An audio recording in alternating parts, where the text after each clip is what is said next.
बहुत समय पहले की बात है। एक गांव में एक महात्मा रहते थे। आसपास के गांव के लोग अपनी समस्याओं और परेशानियों के समाधान के लिए महात्मा के पास जाते थे और संत उनकी समस्याओं परेशानियों को दूर करके उनका मार्गदर्शन करते थे। एक दिन एक व्यक्ति ने महात्मा से पूछा, गुरुवर, संसार में खुश रहने का रहस्य क्या है? महात्मा ने उससे कहा कि तुम मेरे साथ जंगल में चलो, मैं तुम्हें खुश रहने का रहस्य बताता हूँ। उसके बाद महात्मा और वह व्यक्ति जंगल की तरफ चल दिए। रास्ते में चलते हुए महात्मा ने एक बड़ा सा पत्थर उठाया और उस व्यक्ति को देते हुए कहा कि इसे पकड़ो और चलो। उस व्यक्ति ने वह पत्थर लिया और वह महात्मा के साथ साथ चलने लगा। कुछ देर बाद उस व्यक्ति के हाथ में दर्द होने लगा, लेकिन वह चुप रहा और चलता रहा। जब चलते चलते बहुत समय बीत गया और उस व्यक्ति से दर्द सहा नहीं गया, तो उसने महात्मा से कहा कि उस बहुत दर्द हो रहा है। महात्मा ने कहा कि इस पत्थर को नीचे रख दो। पत्थर को नीचे रखते ही उस व्यक्ति को बड़ी राहत मिली। तब महात्मा ने उससे पूछा, जब तुमने पत्थर को अपने हाथ में उठा रखा था तब तुम्हें कैसा लग रहा था? उस व्यक्ति ने कहा, शुरू में दर्द कम था तो मेरा ध्यान आप पर ज्यादा था, पत्थर पर कम था। लेकिन जैसे जैसे दर्द बढ़ता गया, मेरा ध्यान आप पर से कम होने लगा और पत्थर पर ज्यादा होने लगा और एक समय मेरा पूरा ध्यान पत्थर पर आ गया और मैं इससे अलग कुछ नहीं सोच पा रहा था।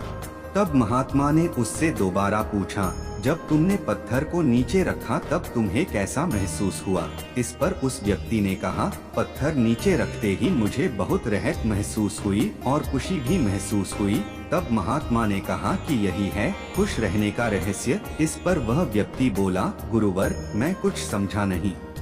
तब महात्मा ने उसे समझाते हुए कहा, जिस तरह इस पत्थर को थोड़ी देर हाथ में उठाने पर थोड़ा सा दर्द होता है, थोड़ी और ज्यादा देर उठाने पर थोड़ा और ज्यादा दर्द होता है, और अगर हम इसे बहुत देर तक उठाए रखेंगे तो दर्द भी बढ़ता जाएगा।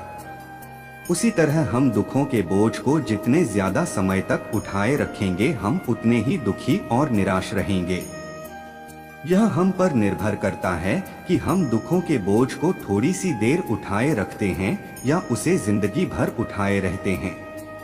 इसलिए अगर तुम खुश रहना चाहते हो तो अपने दुहक रूपी पत्थर को जल्दी से जल्दी नीचे रखना सीख लो, और अगर संभव हो तो उसे उठाओ ही नहीं। तो दोस्तों, इस कहानी से हमें ये शिक्षा मिलती है कि यदि हमने अपने दुहक रूपी पत्थर को उठा रखा है तो शुरू में हमारा ध्यान अपने लक्ष्यों पे ज्यादा तथा दुखों पर कम होगा।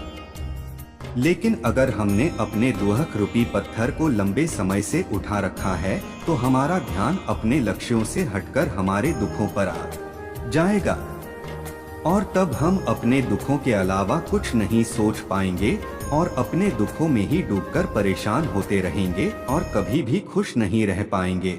इसलिए अगर आपने भी कोई दुहक रूपी पत्थर उठा रखा है तो उसे जल्दी से जल्दी नीचे रखिए, मतलब अपने दुखों को, टेंशन को अपने दिलो दिमाग से निकल फेंकिए और खुश रहिए।